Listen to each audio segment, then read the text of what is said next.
지금 전 세계가 대한민국의 대응에 충격을 넘어 경악하고 있다. 캄보디아에서 무려 330명의 한국인이 집단 납치되었다는 소식이 전해지자 각국 언론은 일제히 외쳤다. 이것은 단순한 범죄가 아니다. 그러나 캄보디아 정부는 무능과 침묵으로 일관했다. 바로 그때 대한민국의 반격은 조용히 그러나 번개처럼 시작되었다. 사건 발생 단 48시간 만에 합동 TF가 꾸려졌고 정부는 단호히 선언했다. 우리는 자국민을 포기하지 않는다. 필요한 모든 수단을 사용할 것이다. 그리고 대한민국 특수부대가 캄보디아 땅을 밟는 순간 전 세계는 숨을 멈추었다. 협상이 아닌 행동을, 타협이 아닌 정의를 선택한 나라. 대한민국. 지금부터 그 믿기 힘든 이야기의 전말이 시작된다. 330명, 이 숫자가 무엇을 의미하는지 아는가? 내가 인터폴에서 30년 동안 수많은 국제 범죄 사건을 다뤄왔지만 특정 국가의 국민이 이 규모로 납치된 경우는 손에 꼽는다. 그러나 더욱 놀라운 사실은 따로 있었다. 대부분의 정부는 이런 사태가 벌어지면 조용히 덮으려 한다. 여론을 진정시키고 외교 채널을 움직이며 시간을 끌다가 흐지부지 끝낸다. 실제로 태국도 그랬다. 베트남도 다르지 않았다. 그래서 나는 한국도 비슷한 길을 걸을 것이라 생각했다.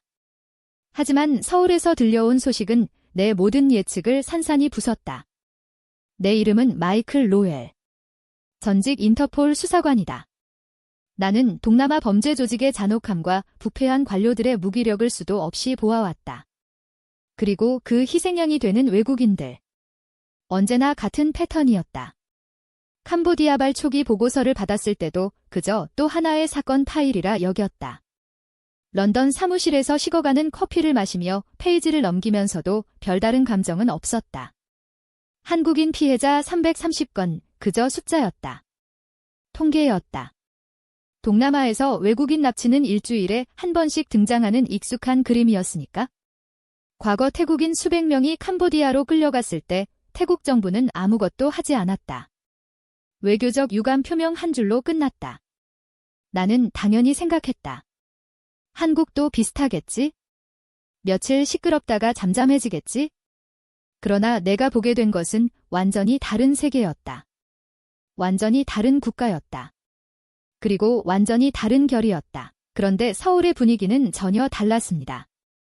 SNS는 분노로 들끓었습니다. 언론은 연일 국가의 체면을 외쳤죠. 330건은 숫자가 아닌 사람들의 삶이다. 댓글창마다 분노가 폭발했습니다. 이건 단순한 감정 표출이 아니었습니다.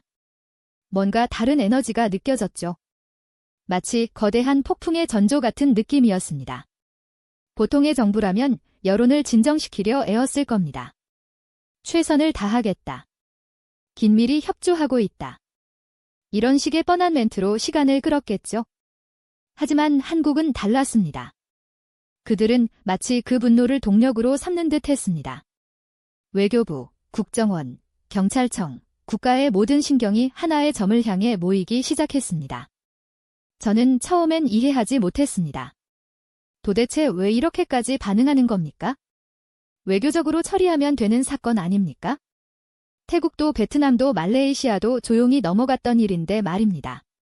그때 제 동료 하나가 말했습니다. 마이클, 한국은 다르네.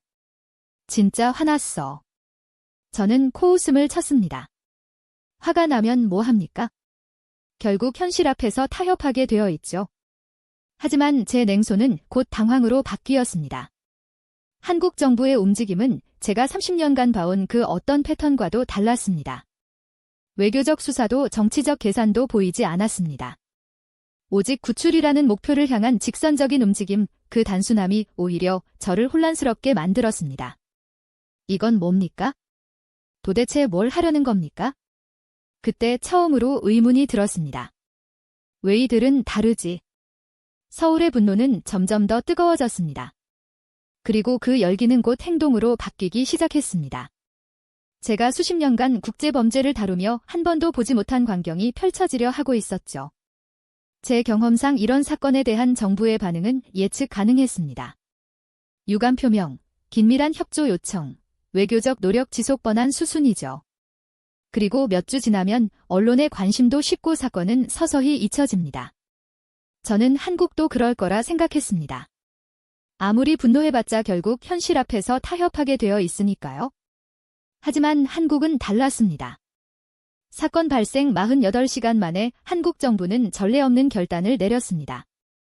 외교부, 국정원, 경찰청의 최정예 인력으로 구성된 합동 TF가 꾸려졌습니다. 그리고 그들은 즉시 캄보디아로 급파됐죠. 48시간입니다. 이 다른 나라였다면 회의만 몇 주는 했을 겁니다. 책임 소재 따지고 예산 검토하고 정치적 이해 관계 조율하고, 그런데 한국은 회의 대신 행동을 선택했습니다. 저는 현지 협력 채널을 통해 한국 TF의 움직임을 파악하고 있었습니다. 그들의 속도는 놀라웠습니다. 도착하자마자 캄보디아 경찰청과 접촉했고 현지 정보망을 가동시켰죠. 일반적인 외교 절차를 무시하는 수준이었습니다. 이거 캄보디아 정부 기분 나쁘겠는데? 제 동료가 말했습니다. 저도 동의했죠. 보통은 현지 정부 눈치를 보면서 조심스럽게 움직이게 마련인데 말입니다. 하지만 한국은 눈치 따위 보지 않았습니다. 더 놀라운 건 그 다음이었습니다. 특별 여행주보 최고 단계가 발령됐습니다. 인천공항의 캄보디아 행게이트는 굳게 닫혔죠. 항공사들이 난리였습니다. 관광 시즌인데 갑자기 전면 금지라니 경제적 손실이 어마어마했으니까요. 하지만 한국 정부는 흔들리지 않았습니다. 이것은 단순한 행정 조치가 아니었습니다. 자국민을 구하기 전까지는 단 한 명도 위험에 노출시키지 않겠다는 국가의 비장한 선언이었습니다. 저는 그때 처음으로 깨달았습니다. 협상을 하러 가는 게 아니라는 것을 이들은 통보를 하러 가는 거였습니다. 우리 국민을 돌려보내라고, 그것이 양국 관계의 전제 조건이라고 말입니다. 제 동료들도 술렁이기 시작했습니다. 마이클, 한국 진짜 화났어. 이렇게까지 대응하는 나라는 처음 아닌가? 인터폴 내부에서도 한국의 움직임이 화제였습니다. 30년 경력의 베테랑 수사관이 저에게 물었죠. 자네 생각엔 어떻게 될 것 같나? 저는 솔직히 답했습니다. 글쎄요. 화가 나서 뭘 어떻게 하겠습니까? 결국 적당히 타협하고 넘어갈 겁니다. 하지만 저는 틀렸습니다. 한국은 한 발 더 나아갔습니다. 합동 TF는 캄보디아 현지에서 독자적인 정보 수집을 시작했습니다. 피해자 가족들의 증언을 토대로 납치 경로를 추적했고 현지 범죄 조직의 네트워크를 분석했죠. 보통 이런 작업은 현지 경찰과 협력해서 진행하기 마련인데 한국은 혼자서 다 했습니다. 캄보디아 경찰을 믿지 않는다는 무언의 메시지였죠. 그리고 그 불신에는 이유가 있었습니다. 한국 TF가 파악한 정보에 따르면 납치 사건의 배후에는 중국 범죄 조직이 있었습니다. 그리고 그들은 현지 관료들과 깊이 결탁되어 있었죠. 일부 경찰 간부들도 연루되어 있다는 정황이 포착됐습니다. 이건 단순한 범죄 사건이 아니었습니다. 캄보디아라는 국가 자체가 문제였던 겁니다. 저는 그 보고서를 보며 한숨을 쉬었습니다. 이거 답이 없는데 현지 정부가 부패했다면 외교적 협력은 사실상 불가능합니다. 그들은 자국민보다 뇌물을 선택할 테니까요. 태국이 그랬고 베트남이 그랬습니다. 결국 피해자들은 방치되고 사건은 미제로 남게 되죠. 하지만 한국의 반응은 제 예상을 벗어났습니다. 그들은 포기하지 않았습니다. 오히려 더 강하게 밀어붙였죠. 캄보디아 정부에 공식 문서를 보냈습니다. 피해자 구출을 위한 전면적 협력을 요구한다. 납치 조직의 소재지 피해자 명단 현지 경찰의 협조 체계를 즉시 공개하라. 이건 요청이 아니었습니다. 명령이었죠. 제 냉소적인 분석은 한국의 신속함 앞에서 크게 당황했습니다. 정치적 계산도 외교적 수사도 보이지 않았습니다. 오직 구출이라는 목표를 향한 직선적인 움직임, 그 단순함이 오히려 저를 혼란스럽게 만들었습니다. 이건 뭡니까? 도대체 뭘 하자는 겁니까? 캄보디아는 당황했습니다. 한국이 이렇게까지 나올 줄 몰랐던 겁니다. 보통은 조용히 협조 요청하고 적당히 타협하고 넘어가는데 말입니다. 하지만 한국은 타협할 생각이 없었습니다. 그들의 눈에는 오직 330명의 자국민만 보였습니다. 저는 그때 처음으로 의문을 품었습니다. 이들은 대체 어디까지 갈 작정인가? 외교적 압박, 경제적 제재 아니면 그 이상 불길한 예감이 들었습니다. 한국의 분노는 아직 끝나지 않았다는 느낌. 이것은 시작에 불과하다는 직감이었죠. 압박이 거세지자 캄보디아는 57명 체포라는 성과를 발표했습니다. 언론은 대서특필했죠. 캄보디아 정부 납치 조직 소탕 작전 성공. 하지만 나는 알고 있었습니다. 이것은 언론을 위한 쇼에 불과했다는 것을. 푸놈펜에 안개 낀 아침저는 현지 정보원과 만났습니다. 그는 담배 연기를 내뿜으며 비웃었습니다. 마이클 57명 체포했다고. 웃기는 소리야. 그중 절반은 하수인들이고 나머지는 무관한 사람들이야. 진짜 큰 손들은 유유히 빠져나갔지? 저는 예상했던 답이었지만 여전히 씁쓸했습니다. 한국 합동 TF도 같은 결론에 도달했습니다. 우리가 인터폴을 통해 캄보디아 정부에 요청한 공조건 20건이었습니다. 납치 조직의 핵심 인물 소재 파악, 피해자 은신처 정보, 현지 경찰 협력 체계 모두 긴급하고 중요한 사안들이었죠. 그런데 회신이 온 것은 고작 6건, 회신율 30%입니다. 이건 협력이 아니었습니다. 방해에 가까웠죠. 더 가관인 건 그 6건의 회신마저도 부실하기 짝이 없었습니다. 조사 중 확인 불가 관할 외지역 온통 핑계뿐이었습니다. 한국 TF의 한 요원이 분통을 터뜨렸습니다. 이게 협조입니까? 우리를 무시하는 겁니까? 저는 그에게 조용히 말했습니다. 무시가 아닙니다. 이건 그들의 한계입니다. 캄보디아라는 나라는 부패라는 거대한 벽으로 둘러싸여 있었습니다. 제 정보원은 계속 말했습니다. 지방 관료들 주머니로 들어가는 돈이 있는데 그들이 움직일 것 같아. 납치 조직이 바치는 뇌물이 공무원 월급보다 많다고. 시행립 지역 경찰서장.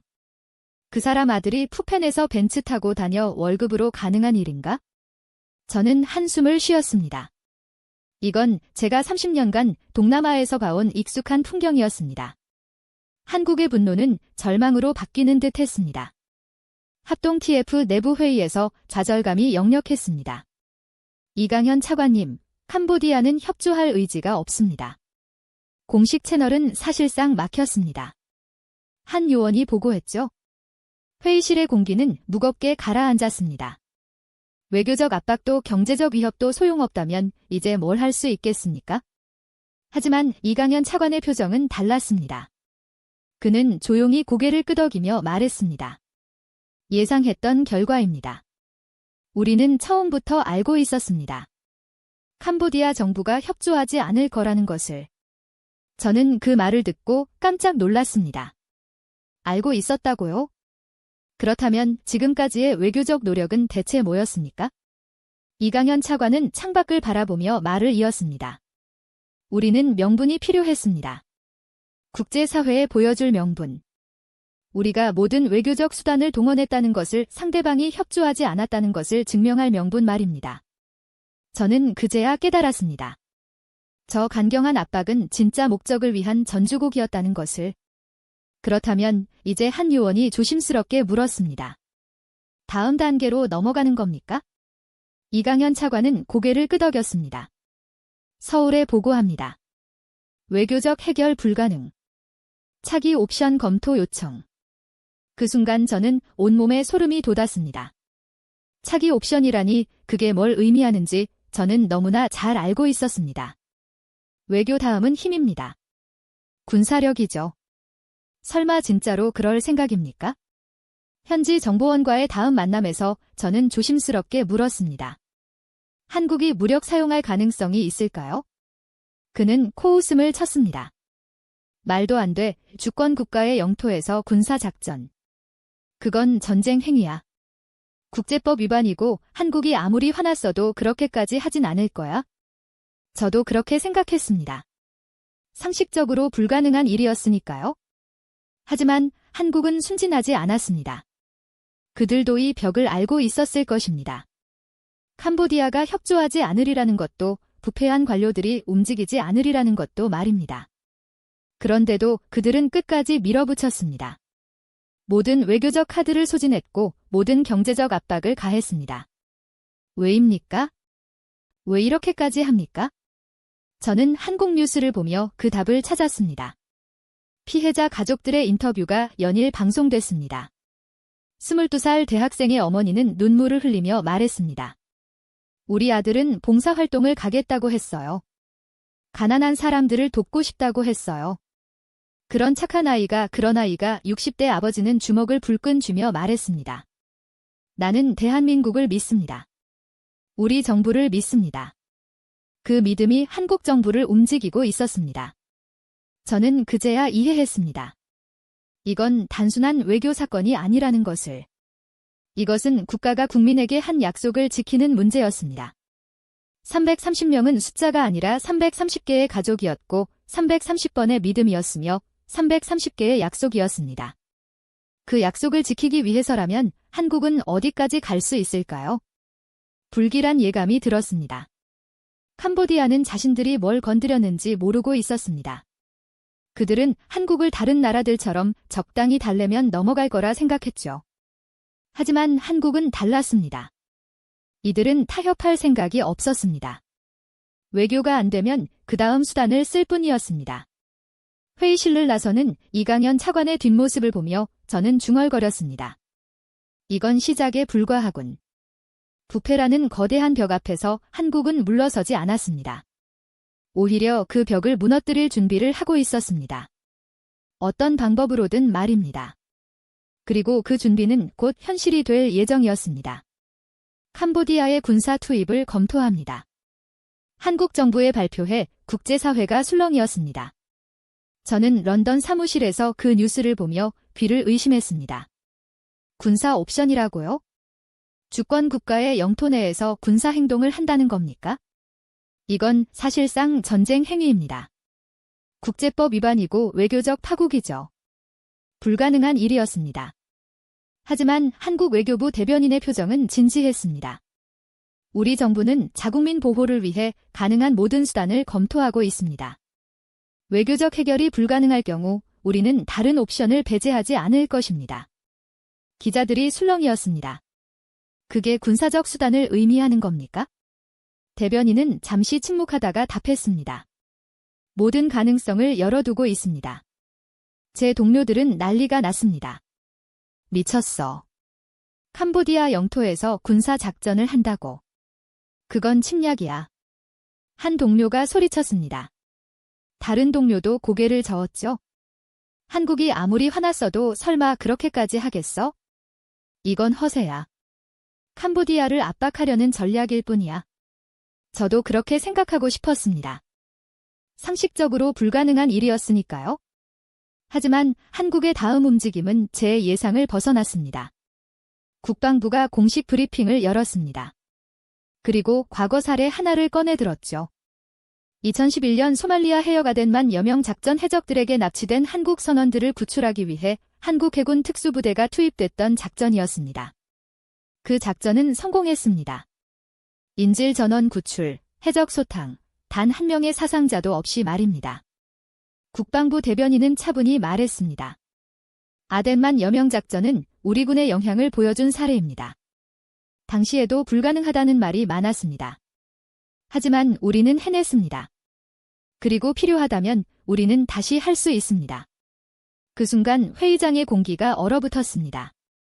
이건 허세가 아니었습니다. 진심이었습니다. 저는 급히 과거 자료를 찾아봤습니다.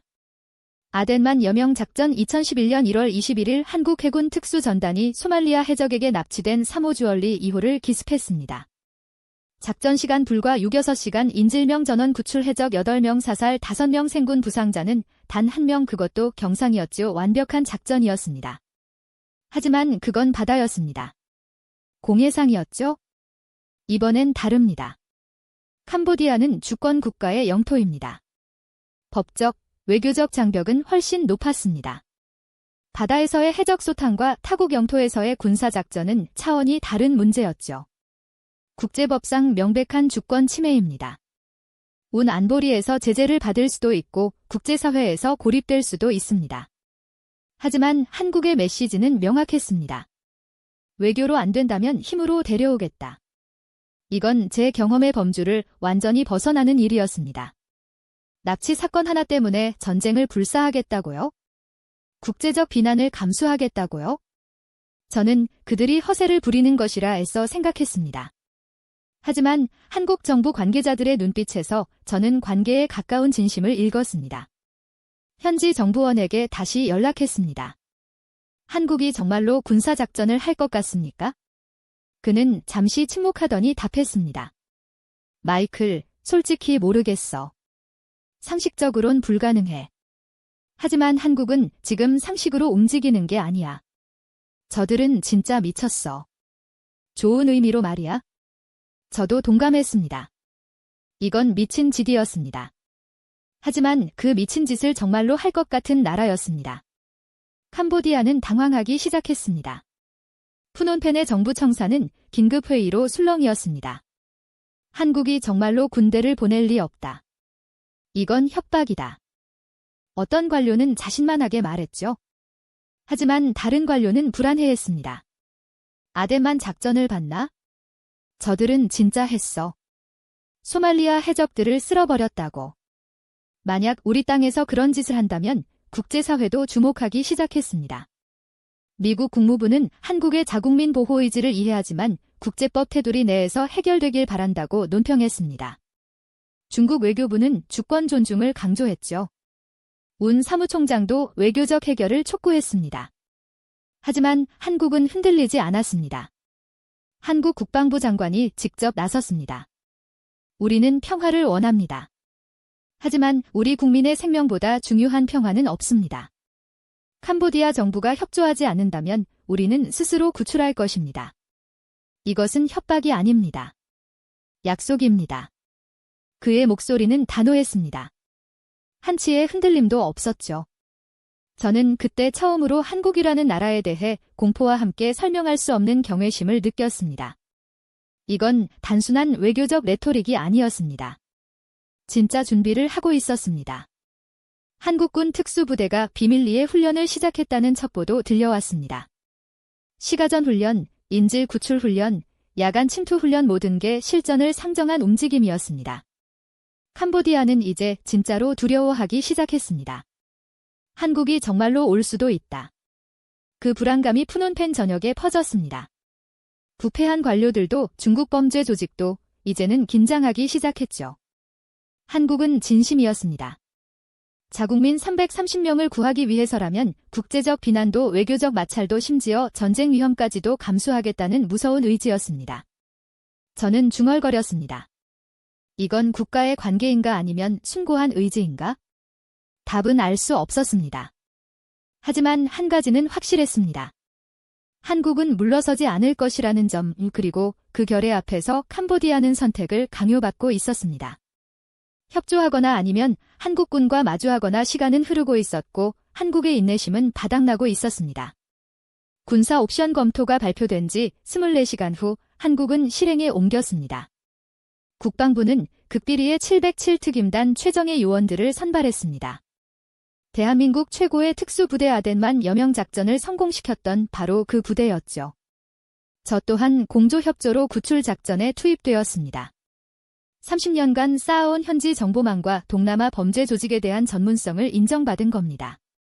첫 번째 임무는 명확했습니다. 이준호 구출 22살 대학생 봉사활동을 위해 캄보디아 땅을 밟았던 평범한 청년이었습니다. 그의 아버지는 60대 대한민국 산업화의 역사를 온몸으로 살아낸 세대였습니다.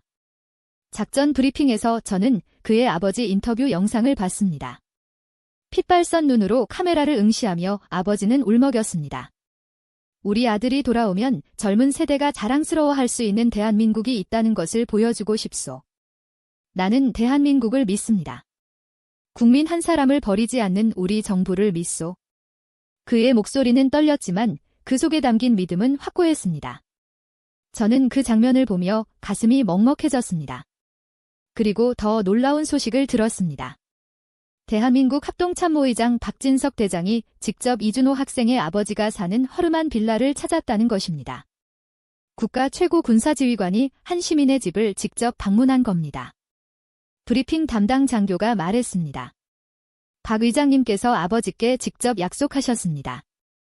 반드시 아드님을 데려오겠다고 회의실의 707 특임단 요원들은 숙연해졌습니다. 이건 단순한 구출 작전이 아니었습니다. 한 아버지에게 한 국가의 약속이었습니다. 박 의장은 아버지의 집을 나와 즉시 위성 전화를 들었다고 합니다. 특수전 사령관 즉시 707 특임단 최정예 요원들로 구출팀을 구성하라. 캄보디아로 즉시 투입한다. 그 명령으로 저는 이 자리에 있게 된 겁니다. 저는 707 특임단 팀장과 악수를 나눴습니다. 마이클, 당신의 정보가 없으면 이 작전은 불가능합니다. 함께 해주셔서 감사합니다. 저는 고개를 끄덕였습니다. 최선을 다하겠습니다. 작전명은 약속의 귀환이었습니다. 저는 그 작전명을 듣는 순간 말문이 막혔습니다. 30년간 국제범죄를 다루며 저는 수많은 정부의 무책임함을 봐왔습니다. 자국민이 납치되어도 형식적인 대응으로 일관하는 정부들. 예산이 아깝다며 외교적 마찰이 두렵다며 국민을 포기하는 정부들을 봐왔습니다. 하지만 한국은 달랐습니다. 그들은 한 사람을 위해 최정예 부대를 투입했습니다. 국제적 비난을 감수하고 외교적 파국을 무릅쓰고 전쟁 위험까지 감수하면서 말입니다. 왜입니까? 왜 이렇게까지 합니까? 답은 간단했습니다. 그 한 사람이 대한민국 국민이었기 때문입니다. 냉소로 가득 찼던 제 가슴에 뜨거운 무언가가 차오르는 것을 느꼈습니다. 브리핑이 시작됐습니다. 이준호 학생의 소재는 시행립 외곽 폐공장으로 추정됩니다. 스크린에 위성 사진이 떴습니다. 저는 그 지역을 잘 알고 있었죠. 그곳은 중국 범죄 조직의 거점입니다. 현지 경찰도 결탁되어 있습니다. 제가 정보를 보충했습니다. 팀장이 고개를 끄덕였습니다. 예상대로군요. 적대 세력으로 간주하고 진입합니다. 작전 계획은 친밀했습니다. 이하간 침투, 신속한 제압, 인질 확보, 즉시 철수, 아덴만 여명 작전의 성공 공식을 그대로 적용한 것이었습니다. 하지만 이번엔 바다가 아닌 육지였습니다. 주권 국가의 영토였죠. 법적, 외교적 위험은 비교할 수 없이 높았습니다. 작전 중 현지 경찰과 조우할 경우 어떻게 합니까? 한대원이 물었습니다. 팀장의 대답은 단호했습니다. 무력 충돌은 최대한 피한다. 하지만 아군과 인질이 안전이 우선이다. 필요하다면 제압한다. 이건 사실상 전투준비 명령이었습니다. 캄보디아 경찰과도 싸울 수 있다는 뜻이었죠. 저는 그제야 깨달았습니다. 한국은 정말로 모든 것을 각오했다는 것을. 한국 언론은 작전명 약속의 귀환을 대서 특필했습니다. 국민들의 반응은 뜨거웠습니다. 이게 진짜 국가다. 우리 정부를 자랑스럽게 생각한다. 이준호 학생 꼭 무사히 돌아오길. 이건 단순한 여론이 아니었습니다. 국가와 국민 사이의 신뢰였습니다. 국민은 국가를 믿었고 국가는 그 믿음에 응답했습니다. 캄보디아는 공포에 질렸습니다. 한국이 정말로 온다. 그 소문이 푸놈펜 전역에 퍼졌습니다. 부패한 관료들은 부랴부랴 피해자들의 소재를 파악하기 시작했죠. 중국 범죄 조직도 긴장했습니다. 한국군이 온다면 자신들도 무사하지 못할 테니까요. 하지만 그들은 여전히 한국의 결의를 과소평가하고 있었습니다. 우리는 이미 캄보디아 땅을 밟고 있었습니다. 707 특임단과 저는 극비리의 시행립 인근으로 이동했습니다. 현지 협력자들의 도움으로 안전 가옥을 확보했고 최종 정찰을 시작했습니다. 그날이 다가오고 있었습니다. 저는 장비를 점검하며 중얼거렸습니다. 이번엔 정말로 해내는 군이 한국은 시간이 흐를수록 긴장감은 고조됐습니다. 작전은 48시간 후였습니다. 이준호 학생을 구출하고 한국은 세계에 증명할 것입니다. 자국민 한 사람을 위해 어디까지 갈 수 있는지를 말입니다. 칠흑 같은 어둠 속는 707 특임단 요원들과 함께 숨죽이며 목표 지점으로 접근했습니다. 시행립 외곽 폐공장. 위성 사진으로 수십 번 본 그곳이 이제 눈앞에 있었습니다. 달빛조차 구름에 가려진 밤 우리는 그림자처럼 이동했습니다. 캄보디아 정부가 마지못해 넘겨준 정보는 허술했고 곳곳에 부패한 현지 경찰의 눈이 번뜩였습니다. 이건 단순한 구출이 아니었습니다. 적진 한가운데로 들어가는 침투 작전이었습니다. 알파팀 3시 방향 매복 조심. 현지 경찰로 위장한 감시조다. 팀장의 나지막한 목소리가 무전기를 타고 흘러나왔습니다. 저는 그 방향을 확인했습니다. 과연 제복을 입은 2명이 담배를 피우면서 있었죠. 하지만 그들의 눈빛은 경계하는 군인의 것이었습니다. 범죄 조직과 결탁한 경찰들이었습니다. 저는 손짓으로 우회로를 알렸습니다. 30년간 쌓아온 현장 경험이 빛을 발하는 순간이었습니다. 우리는 그림자처럼 흩어져 이동했습니다. 훈련된 특수부대의 움직임은 귀신 같았습니다. 소리 하나 나지 않았죠? 서쪽 담장 쪽에 사각지대가 있습니다. 2분 안에 돌파 가능합니다. 저는 지형을 분석하며 속삭였습니다. 팀장이 고개를 끄덕였습니다. 좋아. 서쪽으로 간다. 우리는 담장을 타고 넘었습니다.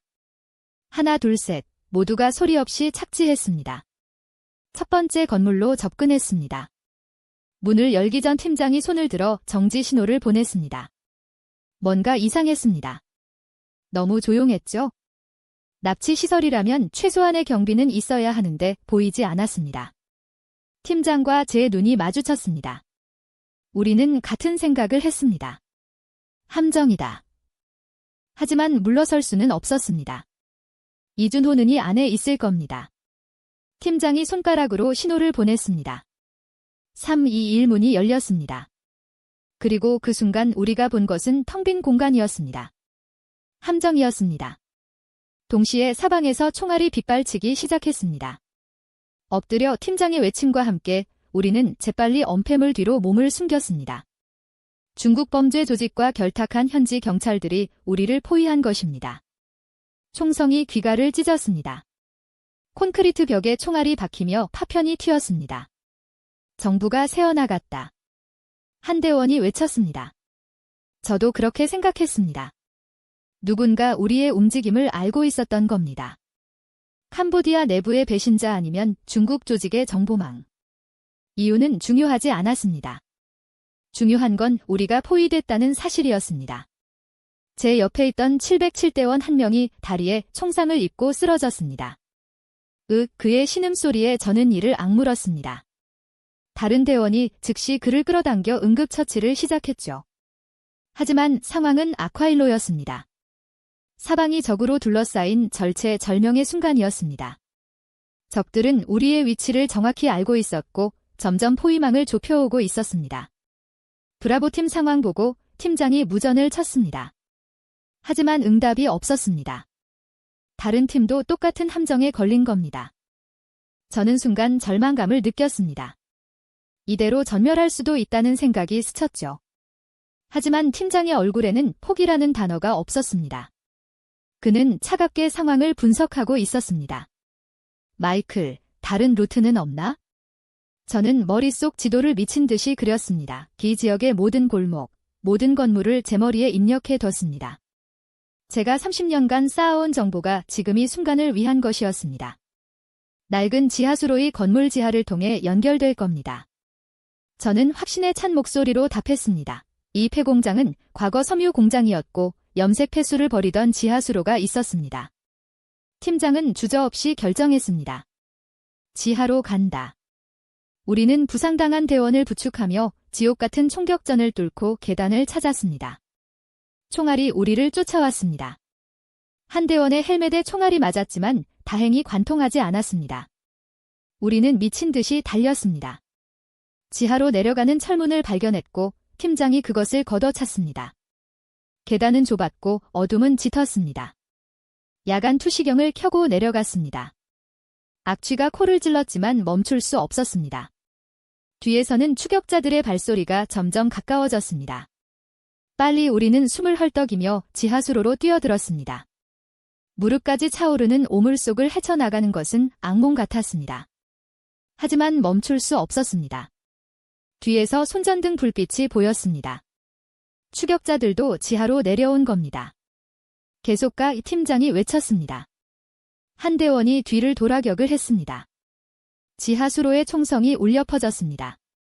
귀가 먹해졌지만 우리는 계속 전진했습니다. 수로는 미로처럼 복잡했습니다. 하지만 저는 방향을 알고 있었습니다. 이쪽입니다. 저는 앞장서서 길을 안내했습니다. 얼마나 갔을까요? 수로 끝에서 우리가 발견한 것은 또 다른 철문이었습니다. 녹슬고 낡았지만 분명히 최근에 사용된 흔적이 있었습니다. 자물쇠가 채워져 있었죠. 팀장이 볼트 커터를 꺼냈습니다. 철컥 자물쇠가 끊어졌습니다. 문을 열자 우리가 본 것은 진짜 감금 시설이었습니다. 도마뱀과 바퀴벌레가 들끓는 비좁은 공간. 폭행과 굶주림으로 뼈만 앙상하게 남은 수십 명의 피해자들이 짐승처럼 갇혀 있었습니다. 악취와 신음소리가 가득했습니다. 하느님, 저는 신음처럼 중얼거렸습니다. 30년간 이런 현장을 봐왔지만 여전히 익숙해지지 않았습니다. 인간이 인간에게 이렇게까지 할 수 있다니 말입니다. 그 지옥의 가장 깊은 곳에 이준호가 있었습니다. 공포에 질려 초점 없는 눈으로 허공을 보고 있었습니다. 22살 청년의 얼굴은 늙어 보였습니다. 얼마나 고통받았을까요? 팀장이 조용히 다가갔습니다. 이준호 학생. 하지만 그는 반응하지 않았습니다. 완전히 겁에 질린 상태였죠. 팀장이 그의 어깨를 가볍게 흔들었습니다. 우리가 데리러 왔습니다. 그를 구출하려던 바로 그 순간 등 뒤에서 거구의 조직원이 칼을 들고 달려들었습니다. 저는 미처 반응하기도 전이었습니다. 다리에 총상을 입었던 707대원이 몸을 날려 저를 밀쳤습니다. 마이클 그리고 그는 대신 칼을 맞았습니다. 그 비명과 함께 그가 쓰러졌습니다. 저는 충격에 얼어붙었습니다. 부상당한 몸으로 그는 저를 구했습니다. 총격전이 다시 벌어졌습니다. 어둠 속에서 총구염이 번쩍였습니다. 조직원들이 사방에서 나타났습니다. 그들도 필사적이었습니다. 잡히면 끝이라는 걸 알고 있었으니까요. 팀장은 쓰러진 대원의 상처를 지혈하며 포효했습니다. 전원 국민을 구출한다. 그 외침에 모든 대원이 응답했습니다. 이에 우리는 악착같이 싸웠습니다. 한 대원이 드디어 이준호가 갇힌 철창에 도달했습니다. 볼트 커터로 자물쇠를 끊으려는데 조직원 하나가 달려들었습니다. 대원은 한 손으로 그을 제압하고 다른 손으로 자물쇠를 끊었습니다. 철컥, 철창이 열렸습니다. 그는 이준호의 뺨을 두드리며 땀과 피로 범벅이 된 얼굴로 숨을 헐떡이며 속삭였습니다. 이 이준호 학생, 이제 괜찮습니다. 대한민국이 왔습니다. 그 한마디에 이준호의 눈에 생기가 돌아왔습니다. 정말 절 구하러 오신 건가요? 그의 목소리는 떨렸습니다. 네, 우리가 데리러 왔습니다. 대원은 그를 부축해 일으켰습니다. 이준호는 믿을 수 없다는 표정으로 우리를 바라봤습니다. 그리고 눈물을 터뜨렸습니다. 정말 감사합니다. 네, 이제 집에 갑니다. 기력을 잃은 이준호를 부축하고 부상당한 대원 2명을 이끌고 시설을 벗어나는 길은 들어올 때보다 더 험난했습니다. 추격자들이 끈질기게 따라왔습니다. 하지만 우리는 단 한 명도 포기하지 않았습니다. 부상당한 대원을 번갈아가며 업고 이준호를 보호하며 우리는 악착같이 탈출했습니다. 총알이 귀가를 스쳐 지나갔지만 멈추지 않았습니다. 우리는 살아남아야 했습니다. 이준호를 데리고 말입니다. 안전가옥에 도착했을 때 우리는 모두 탈진 상태였습니다. 하지만 이준호는 살아 있었습니다. 부상당한 대원들도 생명에는 지장이 없었습니다. 작전은 성공이었습니다. 팀장은 위성 전화를 들었습니다. 본부 알파팀 목표 확보 전원 생존 귀환 준비 완료 전화에서 환호성이 들렸습니다. 저는 그 순간 무너져 내렸습니다. 한국은 해냈습니다. 정말로 해냈습니다. 한 사람을 위해 모든 것을 걸고 해낸 겁니다. 저는 바닥에 주저앉아 하늘을 바라봤습니다.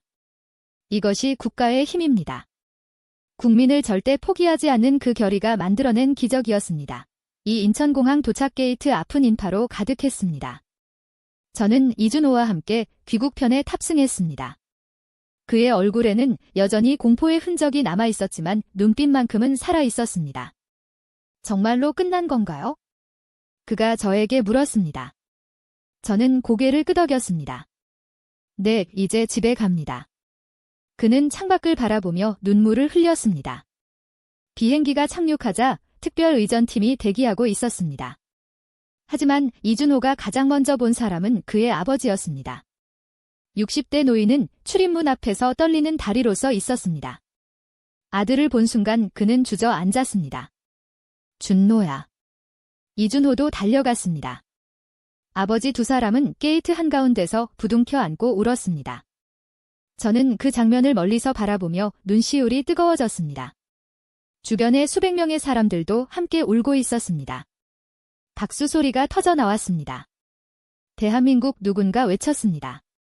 대한민국 공항 전체가 환호로 가득 찼습니다.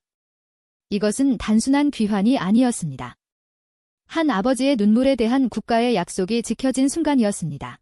이 사건은 단순한 구출 작전으로 끝나지 않았습니다. 태국, 베트남, 말레이시아 등 아시아 주변국들이 일제히 한국의 대응에 주목했습니다. 특히 태국 언론은 대대적으로 보도했습니다. 태국 정부는 40년간 캄보디아와 대화만 할 뿐이었다. 하지만 한국은 달랐다. 한국은 국민을 진심으로 사랑한다. 자국 정부의 무력함과 대비시키며 극찬했습니다. 베트남 네티즌들도 열광했습니다. 우리도 저런 정부를 가질 수 있을까? 한국 정부가 부럽다. 국민 한 사람을 위해 저렇게까지 하다니. 댓글창은 부러움으로 가득했습니다. 동남아 저역에서 한국에 대한 인식이 완전히 바뀌었습니다. 경제 강국이 아니라 국민을 진심으로 지키는 나라로 말입니다. 캄보디아 내부에서는 지진이 일어났습니다. 부패 관료들이 줄줄이 숙청되기 시작했습니다. 한국의 강경 대응에 놀란 캄보디아 정부는 대대적인 자정 작업을 시작했죠. 시행립 지역 경찰서장은 구속됐고 중국 범죄 조직과 결탁한 공무원들도 조사를 받았습니다. 한국을 돌리면 안 된다. 이것이 캄보디아 정부의 새로운 원칙이 됐습니다. 전 세계 범죄 카르텔도 새로운 교훈을 얻었습니다. 한국인은 건드리지 마라. 이것이 그들의 불문율이 됐습니다. 납치한 건 때문에 국가 전체가 움직이고 최정예 특수부대가 투입되고 외교 관계까지 파탄날 수 있다는 것을 목격했으니까요. 한국인을 건드리는 것은 곧 재앙을 자초하는 일이었습니다. 한국은 ODA 카드를 재검토하며 국제사회에서의 영향력을 확대했습니다. 우리의 지원은 상호 신뢰에 기반합니다. 자국민 보호에 협조하지 않는 국가에 대한 지원은 재검토될 것입니다. 외교부의 새로운 원칙이었습니다. 이것은 단순한 경고가 아니었습니다. 4,353억 원의 ODA를 무기로 삼았던 그 결단을 다시 할 수 있다는 명확한 메시지였죠. 동남아 국가들은 긴장했습니다. 한국의 ODA는 막대했으니까요. 그들은 앞다투어 자국 내 한국인 보호 대책을 강화했습니다. 전담부를 신설하고 긴급 연락망을 구축하고 범죄 조직 단속을 강화했습니다. 한국을 적으로 돌리는 것보다 파트너로 만드는 것이 훨씬 이익이라는 계산이었습니다. 저는 서울에 며칠 머물렀습니다. 한국 정부는 제게 감사의 뜻을 전했습니다.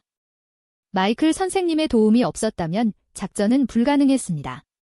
이강현 차관이 악수를 청했습니다. 저는 그의 손을 잡으며 말했습니다. 아닙니다. 저는 제 일을 했을 뿐입니다. 한국이 해낸 겁니다. 거리를 걸으며 저는 한국이라는 나라를 다시 봤습니다. 고층 빌딩, 빠른 지하철, 밤늦도록 불 켜진 사무실들. 하지만 이제 저는 알았습니다. 한국의 진짜 힘은 그런 게 아니라는 것을. 국민 한 사람을 포기하지 않는 결의, 그건 이 나라의 진짜 힘이었습니다. 런던으로 돌아가는 비행기 안에서 저는 마지막 보고서를 작성했습니다. 나는 수십 년간 힘의 논리를 봐왔다. 군사력, 경제력, 외교력. 하지만 한국이 보여준 힘은 달랐다. 그것은 자국민 한 사람을 포기하지 않는 결의에서 나오는 힘이었다. 협상 테이블에서 4,353억을 던지고 주권 국가 영토에 특수부대를 투입하고 국제적 비난을 감수하는 그 무모함.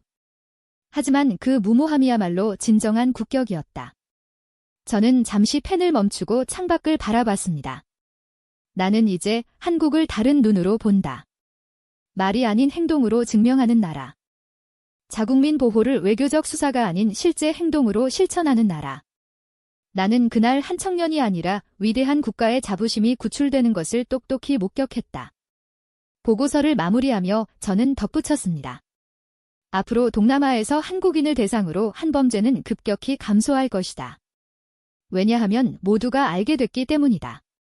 한국은 진심이라는 것을 자국민을 위해서라면 어디까지든 갈 수 있다는 것을 이것이 바로 국가가 국민에게 줄 수 있는 가장 강력한 보호막이다. 저는 보고서를 닫고 눈을 감았습니다. 30년간 쌓아온 냉소는 완전히 사라졌습니다. 그 자리에 경외심이 자리 잡았습니다. 한국이라는 나라에 대한 깊은 경외심이었습니다. 런던 히드로 공항에 도착한 다음 날 저는 인터폴 본부로 복거했습니다. 사무실 문을 열자마자 동료들이 저를 에워쌌습니다. 마이클, 정말로 해냈어. 캄보디아 땅에서 특수작전을 정말 성공시켰다고. 그들의 눈빛에는 믿을 수 없다는 표정이 가득했습니다. 저는 고개를 끄덕였습니다. 네, 제가 직접 목격했습니다. 회의실로 안내됐습니다. 인터폴 국장이 직접 참석한 긴급 브리핑이었습니다. 마이클 자네가 참여한 작전이 국제사회에 엄청난 파장을 일으키고 있네. 국장이 말했습니다. 스크린에는 전 세계 언론 보도가 가득했습니다. CNN, BBC, 알자지라, 르몽드 모두가 한국의 작전을 다루고 있었습니다. 한국 모델을 분석해야 하네. 이건 자국민 보호의 새로운 패러다임이야. 저는 상세한 작전 보고서를 제출했습니다. 가장 인상 깊었던 점은 일관성이었습니다. 저는 설명했습니다. 외교 압박, 경제 제재, 군사 작전까지 모든 단계가 하나의 목표를 향해 완벽하게 조율됐습니다. 정치적 계산이나 타협은 보이지 않았습니다. 오직 자국민 구출이라는 목표만 있었죠. 한 동료가 질문했습니다. 하지만 국제법 위반 아닌가? 주권 침해 문제는 저는 잠시 생각하다 답했습니다. 법적으로는 논란의 여지가 있습니다. 하지만 한국은 명분을 완벽하게 쌓았습니다. 모든 외교적 수단을 동원했고 캄보디아 정부의 비협조를 철저히 입증했죠. 국제사회도 한국의 입장을 이해하고 있습니다. 무엇보다 저는 말을 이었습니다. 결과적으로 성공했습니다. 인질 전원 생존 작전 성공. 이것이 가장 강력한 정당성입니다. 국장이 고개를 끄덕였습니다. 유럽 각국이 벌써 한국살의 연구를 시작했네. 프랑스 외교부는 자국민 보호 강화 방안을 긴급 검토 중이었습니다. 독일도 마찬가지였죠. 영국 국방부는 SAS 특수부대의 해외 작전 매뉴얼을 재정비하기 시작했습니다. 한국이 만든 새로운 기준을 선진국들조차 따라가려 하고 있었습니다. 며칠 후 저는 옥스퍼드 대학의 국제관계 세미나에 초청받았습니다. 한국의 작전을 어떻게 평가하십니까? 한 교수가 물었습니다. 청중석에는 각국 외교관과 학자들이 가득했습니다. 저는 솔직하게 답했습니다. 30년 경력의 수사관으로서 저는 이런 장면을 처음 보았습니다.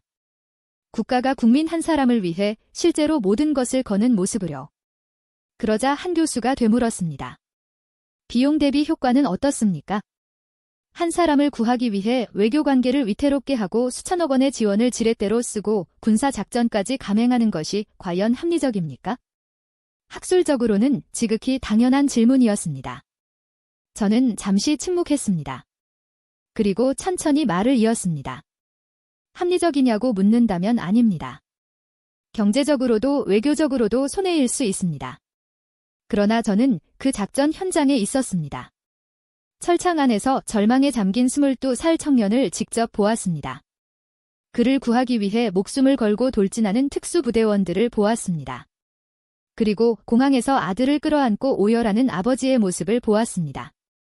강연장은 순간 고요해졌습니다. 그때 저는 비로소 깨달았습니다. 국가가 존재하는 이유가 무엇인지를요. 그것은 효율성도 비용 계산도 아니었습니다. 국민과 국가 사이의 마지막 신뢰였습니다. 한국은 그 신뢰를 지켰습니다. 그리고 그 선택으로 전 세계가 한국을 완전히 다르게 보기 시작했습니다. 이것이야말로 진정한 소프트 파워 아닐까요? 세미나가 끝나자 여러 외교관들이 저를 찾아왔습니다. 한 프랑스 외교관이 조심스럽게 물었습니다. 우리도 한국처럼 할 수 있을까요? 저는 숨기지 않고 답했습니다. 정치적 의지가 있다면 가능합니다. 그러나 그 의지를 실제 행동으로 옮기는 것은 전혀 다른 문제입니다. 한국은 그것을 해냈습니다. 바로 그 점이 차이였습니다. 그날 밤 호텔방에서 저는 최종 보고서를 작성했습니다. 한국의 작전명 약속의 귀환은 21세기 자국민 보호의 새로운 기준을 세웠다. 외교, 경제, 군사를 통합한 전방위적 대응. 타협하지 않는 실행력. 그리고 국민 한 사람의 생명을 최우선으로 삼는 단호한 가치관. 이것이 한국 모델의 핵심이다. 한국의 사례는 곧 국제사회의 새로운 표준이 될 것이다. 이미 여러 국가가 이를 벤치마킹하고 있으며 범죄 조직들은 한국인을 타깃에서 제외하기 시작했다. 이는 한국 국민의 해외 안전도를 획기적으로 끌어올릴 것이다. 한국은 군사력이나 경제력이 아니라 국민을 지키는 의지로 국제적 위상을 높였다. 보고서 마지막 문장을 쓰는 순간 저는 미소를 지었습니다. 국가는 국민을 지킬 수 있다. 아니, 지켜야 한다. 그것이 국가의 존재 이유다. 한국이 그것을 증명했다. 이것이 바로 진정한 선진국의 모습이다. 오늘 이야기 어떠셨습니까? 한 나라가 자국민 한 사람을 위해 어디까지 갈 수 있는지 우리는 그 생생한 장면을 목격했습니다.